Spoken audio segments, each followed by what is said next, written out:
গাজওয়াতুল হিন্দ যুদ্ধের সময় কি চলে গেছে, এসেছে? হ্যাঁ, চলে আসছে, নেমে পড়েন। এই গাজওয়াতুল হিন্দের বিষয়টা, এই যুদ্ধ সংগঠিত হয়েছে, এটা হয়ে গেছে। এই গাজওয়াতুল হিন্দ মানে হিন্দের যুদ্ধের যে হাদিস, এটা গত হয়ে গেছে। এটা বলে গেছেন ইমাম ইবনে কাসির রাহিমাহুল্লাহ, 773 হিজরিতে তার জন্ম। কত আগে বলে গেছে যে এই যুদ্ধটা হয়ে গেছে, আপনারা জানেন না। আর এখন এই এই হাদিসটা বলে কুতুকুতু দেয় মানুষকে, এখনই যুদ্ধ হবে, হিন্দ জয় হবে।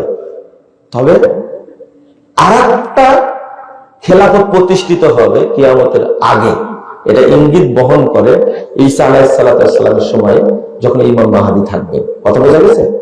এইটা হাদিসের একটা ভুল ব্যাখ্যা। এই যে একটা ভুল ব্যাখ্যা যে গাজওয়াত হিন্দ হবে, এই হিন্দুস্তান জয়ী হবে, এই কথা বলে লাগাই দাঙ্গা, লাগাও মারো আর পিটো। এই সামর্থ্য নয়, আপনি মোদির সাথে যুদ্ধ করতে যাবেন কেন? আপনি আম্মার ইয়াসির তার মা পিটাচ্ছে, মারছে, বেলালকে মারছে, আল্লাহ রাসূল দেখতে পাচ্ছেন, নবী প্রতিবাদ করেননি কেন? আল্লাহ নবী এক নম্বর অপরাধী না? প্রতিবাদ করেননি কেন? প্রতিবাদ করতে পারবেন না। আল্লাহ রাসূলের মাথার উপরে মুটের ভুঁড়ি চাপে দিয়েছে। ইবনে মাসউদ বলছেন দেখতে পাচ্ছি, কিছু করার নাই। তখন জিহাদ করেননি কেন? জিহাদ করতে মরবে। আরে জিহাদের টাইম আছে, সামর্থ্য না থাকা পর্যন্ত নামা যাবে না। মার খাচ্ছে, দেখতে হবে আপনাকে, এটাই সুন্নাহ। এইটা মেনে নিলে মক্কায় এত অত্যাচারিত হয়েছেন, সাহাবীরা হিজরত করে হাবশায় চলে গেলেন, তাও বুঝে আসে না। আর গাজওয়াতুল হিন্দ আপনি করবেন, এখন কসাই হলো মোদি, এই শয়তান মুসলিমদেরকে মারা নেই ব্যস্ত। আপনারা শক্তিশালী হন, তারপরে অস্ত্র ধরেন। আর এখনই ধরবে। এই যে কিছু জঙ্গি একদিনে 64টি জেলায় বোমা হামলা করে সবগুলো পালিয়ে গেছে। এখন কাকে ফাঁসি দিছে, কেউ মরেছে, কেউ এখন গর্তে আছে আর জেল খাটছে বছরের বছর, 13-14 বছর জেলখানায় আছে। এটা অযোগ্যতা, অবুঝ। এটা শরীয়তের বুঝ না। সুর দিয়ে বক্তব্য দেওয়া, এটা বলেছি আগে। 3 মাস পরে ট্রাম্প আমেরিকার প্রোডাক্ট হবে। বাংলাদেশের কপালে কি আছে? আমরা ট্রাম্পের উপরে ভরসা করি না। ট্রাম্প বাইডেন একই। আপনারা বেশি বেশি প্রশ্ন করেন, একটা বুঝ দি দেখি। আচ্ছা, হামাস আর ইসরায়েল যুদ্ধ হচ্ছে, তাই না? হ্যাঁ, তার পক্ষে আপনারা? আচ্ছা, আমি প্রশ্ন করি, ইউক্রেন আর রাশিয়া যুদ্ধ হচ্ছে, কাদের পক্ষে আপনি? কারো পক্ষে নাই, তাই না? এদের পক্ষ নিয়ে আপনার কি লাভ? শোনেন, এখন ইসরায়েল আর ইরান দুইটা যুদ্ধ হচ্ছে, খুঁজলেন কেন আপনারা? খুঁজলেন কেন? ইরান আর মুসলিম রাষ্ট্র ইরান, ইরান ইহুদি খ্রিস্টানদের চেয়েও খারাপ। এদের জিজ্ঞেস করতে হবে কেন? আমরা ইউক্রেন রাশিয়া নিয়ে আপনার ভাবনা নাই। ভাবনা শুধু ইরান আর কি নিয়ে? ইরান আর ইসরায়েল নিয়ে না। আমি একটা চিন্তাও করি না। আমি দোয়া করি, আল্লাহ ইরানকে তুমি ধ্বংস করো, ওখানে মুসলিম রাষ্ট্র যেন হয় প্রকৃত। এখনো ইহুদি খ্রিস্টান যে খারাপ ওরাই আছে ওখানে। হামলা করবে ইসরায়েলে, হামলা করছে, একটা তেলা পোকা মরেনি। ক্ষেপণাস্ত্র গুলো কত মানব বন্ধ, পরিবেশ বান্ধব ছিল, একটা মরেছে। হামলা করবে ইসরায়েলে, আগে ঘোষণা দেয় আমেরিকা আগামীকাল হামলা করতে পারে। এগুলো ফাইজলামি না একটা? আর ঈদ দোকান আপনাদের দুলাভাই, তো দুলাভাই দোকান সুফিয়া কি দেয়, তাই না? কেন, ওর অস্ত্র শস্ত্র কম আছে? ফিলিস্তিনকে সহযোগিতা করেছে, একটুকু করেছে? লম্বা লম্বা কথা বলে করেছে? কেউ করবে না। আরাকানে করেছে? আরাকানে এতজন লোক মারা গেল, এর দোকান কিছু করেছে? ইরান কিছু করেছে?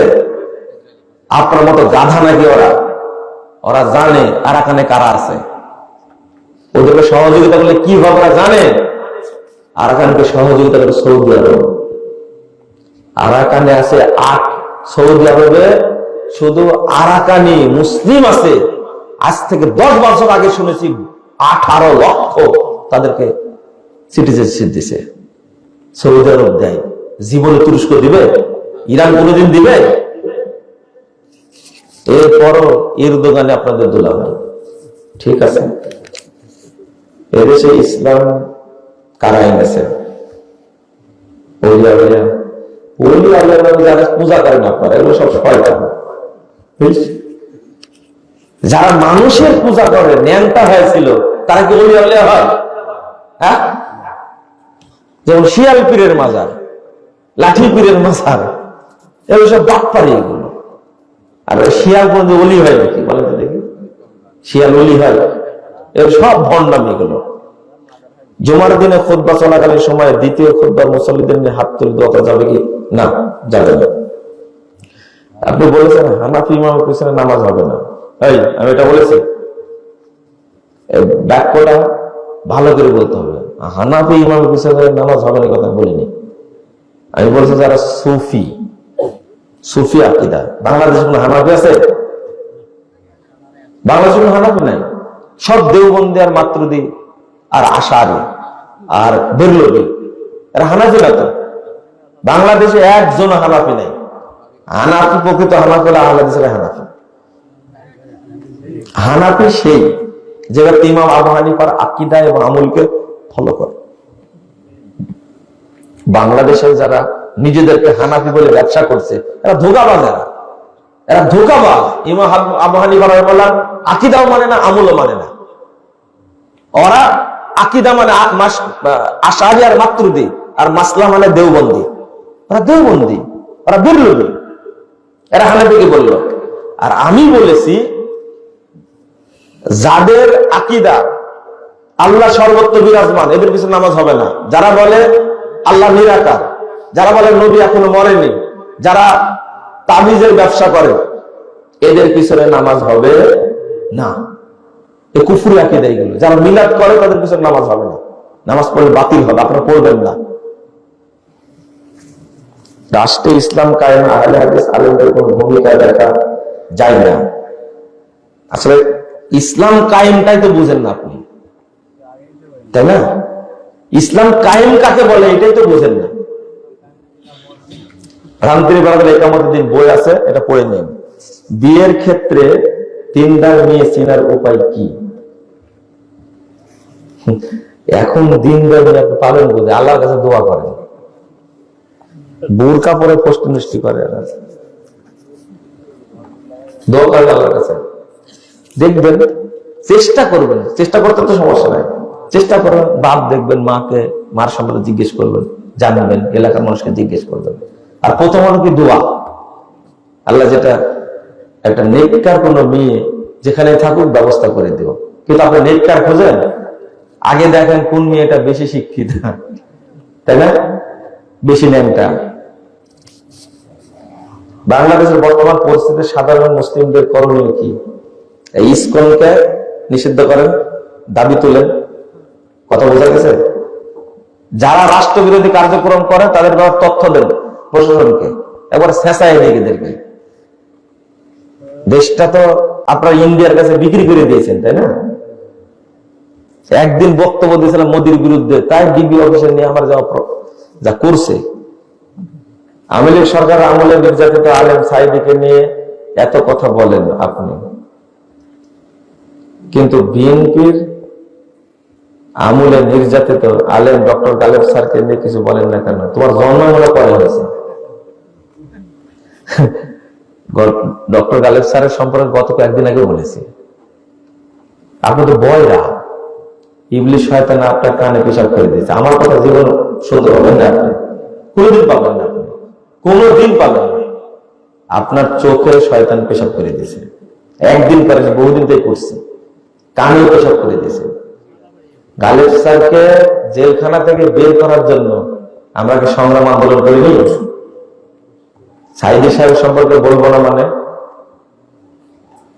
কেন বলি আপনি জানেন না? সাইদি সাহেবকে বলি তো আপনার জন্যই। জাল হাদিসের কবরে রাসূল সাল্লাল্লাহু আলাইহি ওয়াসাল্লামের সালাত, এই বইটা পড়ে আমার কাছে 9 পৃষ্ঠার একটা পত্র লিখছিলেন 2013 সালের 25 ডিসেম্বর। এখানে মনে হচ্ছে আপনার প্রশ্নটা করার মধ্যে আপনার অন্তরে কোনো বক্রতা আছে। আমি এটা বলি দাওয়াতের উদ্দেশ্যে। যখন শিরোনামে পত্র আসলো ভুল সংশোধনে সফলতা আছে, ব্যর্থতা নেই, লজ্জারও কিছু নেই, তখন আপনার মতো মানুষের ওযু নষ্ট হয়ে গেছিল। কি সর্বনাশ হয়ে গেল, সাঈদী সাহেব যদি নামাজ চেঞ্জ করে ফেলে দেয় তাহলে বাংলাদেশে তো আর কেউ থাকবে না, সব আহলে হাদিস হয়ে যাবে। এই দেখেন, আহলে হাদিসদের জন্য বলি, আরো বলবো, মরা পর্যন্ত বলবো। আমি কি আমার সম্পর্কে বলেছি, আমার বাপ সম্পর্কে বলেছি? বলবো। পত্রটা পড়ে দেখেন কি লিখছেন ওর মধ্যে। উনি যেটা করেছেন আমি তো করতে পারবো না, এখনো বলছি, ভবিষ্যতেও বলবো। বাংলাদেশের অধিকাংশ মানুষ যে সালাত পড়ে, সেই সালাত কি রাসূলের সালাত? জাল সালাত না? এটাই বুঝে পত্রটা দিয়েছিলেন। ভাষাটা কি? ভুল সংশোধনে সফলতা আছে, ব্যর্থতা নেই, লজ্জারও কিছু নেই। এটা তো মানুষকে বুঝাতে হবে। তোমার আকীদা ভুল, তোমার আমল ভুল, তোমার মানহাজ ভুল, এটা জাতিকে বুঝাতে হবে না? আপনার কথা বললে তো হবে না। সাঈদী সাহেবের কথা বললে মানুষ বুঝবে যে এত বড় আলেমেরও সালাতে ভুল ছিল। তবে তিনি যে 80 সালে বলেছিলেন, 1980 সালে, যে আপনারা আল্লামা আলবানীর বই পড়ে, সালাত শিক্ষা বই পড়ে সালাত পড়বেন। আপনি পড়েছেন? 80 সালে বলেছেন, সেই চিটাগংয়ের তাফসীর মাহফিলে। আপনি পড়েননি কেন আলবানীর বইটা? নাসিরউদ্দিন আলবানীর সালাতের বই আর আমার সালাতের বইয়ের মধ্যে কোনো মাসালাগত দ্বিমত নাই, একই। পড়ে দেখেন আপনি, খালি একবার পড়েন। কিন্তু আপনার তো ওযু নষ্ট হয়ে গেছে। হায় হায়, সাঈদী সাহেবের মাথা নষ্ট করে দিল। এই মুজাফফর বিন মুহসিন শেষ করেছে। আমার নামে কত মিথ্যাচার করলেন, না দেখাই হয়নি, সাক্ষাতে হয়নি, চিঠি লেখেনি, মুজাফফর মিথ্যাচার করছে। এরও বিচার হবে ইনশাআল্লাহ। তো প্রশ্নটা করেছেন আপনার বাঁকা দৃষ্টিতে, আমি বুঝেছি, আপনারা বুঝেননি। কি ভারতীয় বিষয়ক ফুরফুরা কি লিখছেন? বলেছেন বাংলাদেশে যা হচ্ছে খারাপ হচ্ছে। তার মন্তব্যকে আপনি কিভাবে দেখেন? বাংলাদেশে যা হচ্ছে ভালো হচ্ছে এখন। আপনারা ধৈর্য ধারণ করেন, আপনারা ধৈর্য ধারণ করেন। বেশি লাফালাফি করে লাভ হবে না ইনশাআল্লাহ।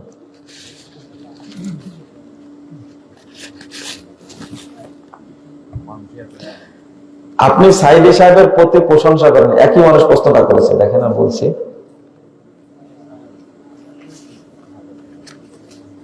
প্রশ্নটা একই মানুষ করছে। আমি যে আগে কথাটা বললাম এমনি বলিনি। কোথায় গেল প্রশ্নটা?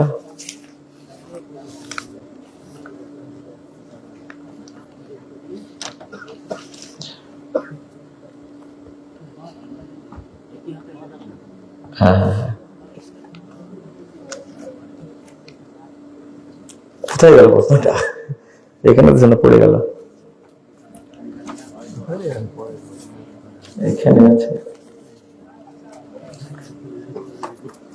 আমি প্রশ্নটা খুঁজে পেলাম না।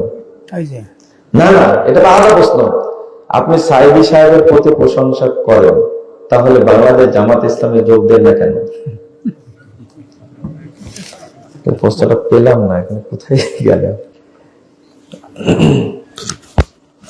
এইগুলো সব খুচরা খুচরা মানুষ, এগুলো সব। হ্যাঁ, এগুলো আবেগী লোক কিছু। জামাত ইসলামের আকীদার ব্যাপারে আমি লিখছি, আপনি জানেন, পড়েছেন আপনি? না না, প্রশ্নটা করছে অন্য উদ্দেশ্য। আমি 99% কনফার্ম। 1% যদি মিথ্যা হয় আল্লাহর কাছে মাপ চাই। 1%। আমাকে কিছু মানুষ বলছে যে মুজাফফর বিন মুহসিন, ভালো করে শুনেন আপনারা, মুজাফফর বিন মুহসিন জামাত ইসলামের সর, জামাত ইসলামের সর হিসাবে আহলে হাদিস সমাজকে সে ধ্বংস করছে। বুঝছেন? আমি গোপনে জামাত ইসলামে যোগ দিয়েছি, দেওয়ার কারণে এই কাজটা হচ্ছে। শোনেন, এই পাপের কি শাস্তি হবে দুনিয়াতেও দেখবো, ইনশাল্লাহ পরকালেও দেখবো। আমার মনে হয় অপবাদটা দিয়েছেন আপনি। শুধু অপবাদ এটা গোটা দেশ প্রচার করেছেন। এই অপবাদ একবার দেওয়া হয়েছিল ডক্টর মুস্তুদ্দিন সাহেবকে, এরপরে অপবাদ আমাকে দেওয়া হয়েছে। যেটা বললে খাবে, সবচেয়ে ভালো খাবে, কিন্তু এই কৌশল কাদের? ইহুদিদের কৌশল না এটা? এটা তো ইহুদিদের কৌশল। আপনি রাগে প্রশ্নটা করেছেন, আগে তো অপবাদ দিয়েছেন যে জামাত ইসলামের সর হিসাবে ঢুকে আহলাদিদের সর্বনাশ করছি। আর আমি আজকে বলবো, আপনি নিজেই যে প্রচারণা করছেন, আপনি নিজেই জামাত ইসলামের ঢাল হয়ে আহলাদি সমাজকে ধ্বংস করলেন। 100% বলে দিলাম, একটা এখানে কোনো পার্সেন্টেজ নাই, একবার 100 বলে দিলাম। আপনার কথা, আপনার বক্তব্য, আপনার আচরণ চলে আসে সব ওই যে যেটা ইখওয়ানীদের আচরণ তার মধ্যে চলে আসে। আপনি আবার চিন্তা করে দেখেন আমি কি বলতে গেলাম, এটা ভবিষ্যতে করবেন না। এটা করে কেউ কখনো সফল হয় না। এটা করে কেউ সফল হয় না। না না, খুব দরকার, এটা জানার জন্য তো করেছে, এটা আমাকে বলার জন্য তো করছে। এটা কত ভাবে চেষ্টা করেছে, আজকে প্রকাশ্যে বললাম তাই। আমার নামে এই মিথ্যাচারটা করেছে, ওদের কারো ক্ষমা নাই, ক্ষমা নাই ওদের। তবে ইতিহাস আমরাও জানি, আমরা জানি না কে আগে শিবির করতো, আমরা জানি না কে আগে জামাত ইসলাম করতো, আমরা জানি না। তোমার নাড়ি ছেড়ে ফেলে দেবো কিন্তু, মনে রেখো ইনশাআল্লাহ। আমার পিছনে লেখো না, তোমার ইতিহাস আমি জানি। ফাঁস করবো না মানে আজকে শুধু বলে গেলাম। কত সালে শিবিরের সদস্য তুমি ছিলে, সভাপতি ছিলে? কত সালে শিবির করেছো? ওই পেটে জামাত ইসলামের ভুসি আছে, তাই বেরোচ্ছে এখন, তাই না? উল্লাস কেন এখন? ভালো হয়ে যাও, ভালো হতে পয়সা লাগে না। মহারাষ্ট্রের মানুষ আজকে এমন একটা না প্রশ্ন করেন, আমার ভাই বলেন। দাঁড়ানোর সময় গোটাই ফাঁকা থাকে, একটা তো লোক পড়ে না, অথচ ইমাম মেহরাবে যা সালাত আদায় করে। এটার বিষয় একটু জানতে চাচ্ছি। না, মেহরাবের বিষয়টা হলো যখন ইমামের থাকার জায়গা থাকবে, মেহরাবের বাহিরে দাঁড়ালে ভালো, মেহরাবের ভিতরে দাঁড়িয়ে সালাত আদায়ের কোনো সমস্যা নাই। তবে সবাই এ ব্যাপারে একমত যে ইমামকে যেন দেখতে পাই, ইমামকে যেন কি দেখতে পাই। আমরা কিন্তু একটা ফতোয়া দিয়েছি ইখলাসে, এবার এই মাসে দিয়েছি, আপনি পড়ে নেন, এই ডিসেম্বরে আসবে মেহরাবের ব্যাপারে, ইমামকে যেন দেখতে পাই। এই জন্য আমরা বলেছি পিছনে যদি ইয়া হয়। আর একটা প্রশ্ন করছে, উত্তর দেবো শেষে। হ্যাঁ, আহলে হাদিস আন্দোলন কি কোন সংগঠনের নাম, নাকি এটা কোন ব্যাপকতা? আপনার এক মূর্খ। আহলে হাদিস আন্দোলন একটা ব্যাপক ভিত্তিক পরিভাষা। আহলে হাদিস আন্দোলন করে প্রত্যেক ব্যক্তি, প্রত্যেক কারো সম্পত্তি না, এটা তো ভুল বুঝতে ভুল হয়েছে। বুঝেছি, আমি যে লিখছি যে আহলে হাদিস গভীর ষড়যন্ত্র কবলে আহলে হাদিস আন্দোলন, এর অর্থ গভীর ষড়যন্ত্র করলে আহলে হাদিস আন্দোলন বাংলাদেশ না, গভীর ষড়যন্ত্র কবলে আহলে হাদিস আন্দোলন, এটা আহলে হাদিস আন্দোলন বিশ্বব্যাপী যে দাওয়াত, এই দাওয়াতকে বোঝায়। আহলে হাদিস আন্দোলন বলতে আহলে হাদিস আন্দোলন বাংলাদেশ না। যখন আহলে হাদিস আন্দোলন বাংলাদেশের জন্মই হয়নি, তখন আল্লাহ আব্দুল্লাহ কাফের কুরাইশি সাহেব আহলে হাদিস পরিচিতির মধ্যে 80 বারের বেশি আহলে হাদিস আন্দোলন কথার উল্লেখ করেছে। আসলে মূর্খুর একটা স্তর আছে, এরকম স্তরে দেয়, সিরিয়ালি দেয়।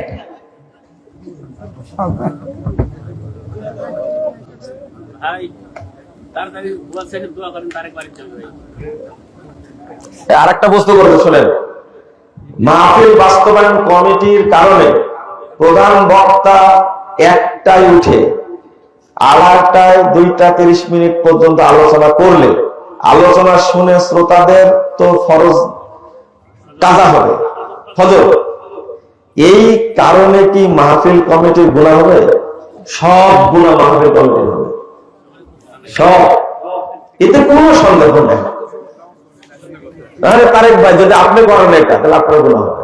এখানে যারা নিয়মিত সালাত আদায় করার পর ফজর সালাত জামাতে পড়ে, আজকের মাহফিলের কারণে যদি না পড়তে পারে, এই পাপ কমিটিকে নিতেই হবে, কোনো সন্দেহ নেই। মসজিদ কমিটির কারণে যদি আউয়াল ওয়াক্তে সালাত পড়তে মুসল্লিরা না পারে, তাহলে এই জন্য মসজিদ কমিটিকে ভার নিতেই হবে, দায়ী ভার নিতেই হবে, এতে কোনো সন্দেহ নাই। দুইটা একসঙ্গে বলে দিলাম। পরেন সুবহানাক আল্লাহুম্মা ওয়া বিহামদিকা আস্তাগফিরুকা।